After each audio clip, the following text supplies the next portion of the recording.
I have been itching for some more concrete information about what Biomutant's gameplay and systems is going to be, and funnily enough, other than that world trailer, which was actually really cool, I highly recommend watching it on the biggest TV you've got, we randomly got this Japanese article which details everything in the character creator. So today we're going to break down the 5 aspects of the character creator, including everything you need to know about classes. So let's go. This video is sponsored by me. If you're looking for more Biomutant content, stay tuned on this channel. Make sure you hit that big red button, as I'm going to have a ton of Biomutant content coming out once this game is actually released and we get some more hard, concrete information.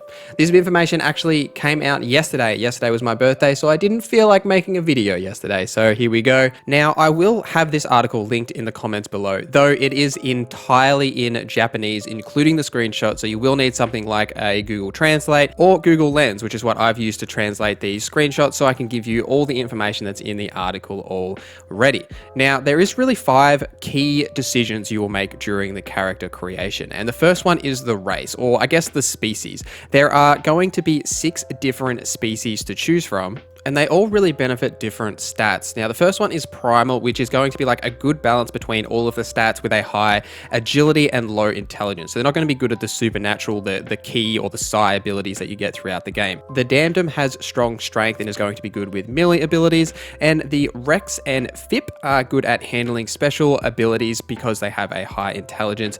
The Hera has a strong physical strength and resistances, so they might be good for more melee damage, and the Margle has a high charisma and bargaining ability, so if you want to talk your way out of a lot of situations, they're probably going to be the race you pick. Now, all the races will have a different look and feel and basically different bone structure to the layout. Now, this is different to what we have seen in the past in the 2018 gameplay demo. We didn't see anything like this, these race selections, though we have known for a while that there is going to be tribes in the game that are basically different races and different looks, and this is probably where you can kind of pick what, not necessarily tribe, but how your layout of your Biomutant is going. You aren't going to be limited by your stats just based on your race. Once you have picked your race, you can mutate yourself to a different kind of structure based on that. So say if you do pick something like the Damdel, which has a strong strength, you can actually change that to have a high intelligence via the next step, which is mutation. So after that first pick, you're going to pick your mutation and basically your genetic structure for your Biomutant. Now, this is something we have seen before. We did see this in the demo in the past, and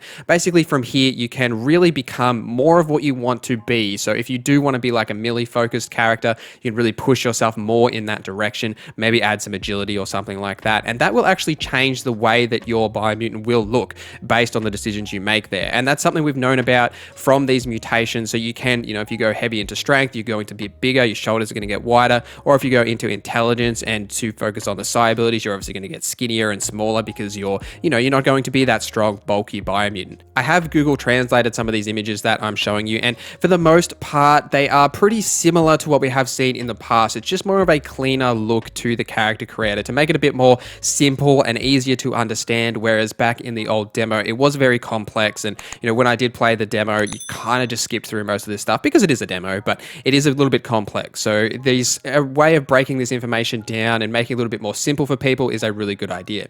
The third thing that you do pick is tolerance. Now, this is something we haven't seen before. So from your tolerance, it's kind of your resistances to certain conditions in the world. Now, in the world trailer especially, we saw some of these conditions. So you can see burning, cold, radioactivity, and biohazard. Now, these are the 4 main tolerances that you're going to pick. There is a 5th one on the character creation screen that we have seen in these screenshots, though I'm honestly not sure what this is. Maybe we're going to find this out later when we actually do play the game. This will also change your look a little bit. So when you do make these changes, it will change the appearance of your arms, especially your right arm, to fit with that. So if you do focus on radioactivity, your right arm's going to be purple. If you focus on biohazard, it's going to be green. And this is kind of like that original trailer we saw where the Biomutant touches the waist and his hand goes green. It's kind of like that a little bit. So I think this will have a lot of impact into how you can explore the world. Now, we've known for a while there's going to be, cold blizzard areas where you may need warmer equipment so that you can go into those areas.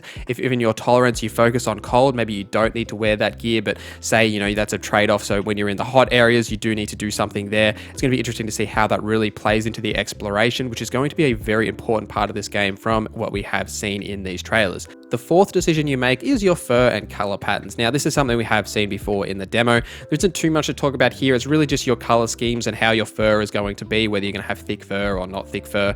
It is just how you want to make that final appearance decisions for your Biomutant in the kind of look that you're going for. Number 5 is the big decision. This is the really important one. Now, I made an entire video about this actually because we didn't know what classes were until like 2 weeks ago. Now we kind of know what they are, but this is actually giving us some more concrete information about what classes are. Before we get into the classes, it's also worth pointing out that this is really your starting gear and your starting abilities. Throughout the game, there's going to be plenty of special mutations and other radioactive bunkers and things that you can find where you can actually learn different abilities. So you're not really stuck by the class that you pick at the start of the game. It's really just the initial loadout and equipment and gear you're going to get, kind of like a Dark Souls class, which I spoke about in my other video.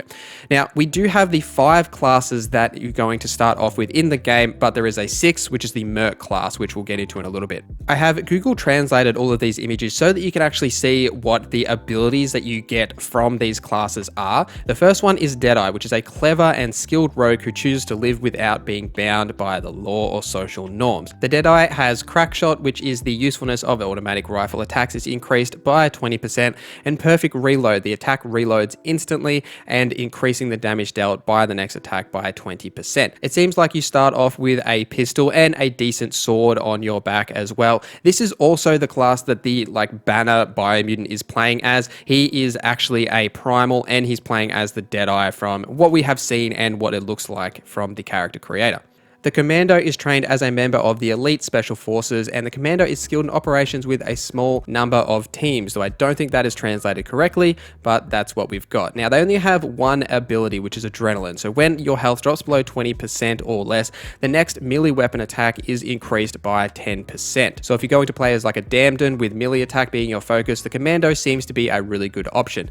We don't really have too much of a go on what kind of loadout they're going to have. It looks like they have an assault weapon and no sword or anything on their back, so I don't really know too much what this class is really going to have. The next class is the Psi Freak. Now, the Psi Freak is experimenting with rhino abilities and mutations. Usually they are the outcast living in the corners of society. They have 2 abilities, one of them being Spark Ball, which is a spark ball that they can shoot. It's kind of like an extra ability to start off with. You shoot the ball in the direction of a player is facing and deals damage to the enemy. And they also have Mega Mind, which increases natural energy recovery by 20%. It does look like this class is mainly focused on using these psi abilities like the Spark Ball. They do have a pistol on their side, but it is really focused on the psychic abilities that you can use during the game. The next is the Saboteur. The Saboteur is skilled explorer trained in covert operatives in both the suburbs and the wilderness. They also have 2 abilities, one being Twin Silver Grip, which is the ability to dual wield 2 different one-handed weapons by the looks. Now, this seems to be similar to the Merc class ability that we may also get, and the High Bar Genetic, which is a dodge energy cost is reduced by 20%. The next class is the Sentinel. The Sentinel specializes in home maintenance. They dedicate themselves to the entire organization, including absolute belief in their parents, which is an interesting little message there. And their only ability is Toughness, which increases their base armor value by 10%.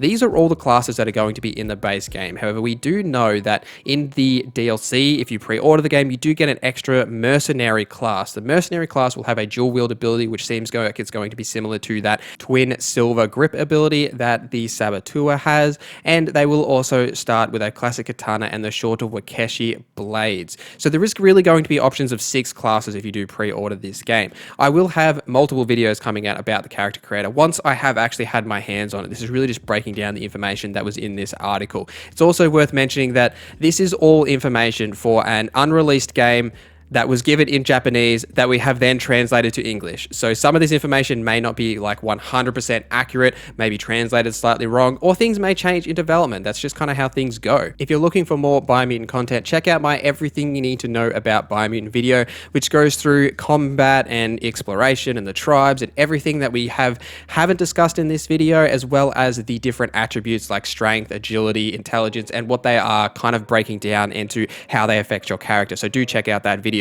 Please follow me on Twitter, Instagram, and on Twitch, where I stream 2 days a week, Tuesdays and Thursdays, Australian night times. Hope to see you guys there in the next stream. Thank you for watching this video. My name is NorZZa, and I hope you have a great day.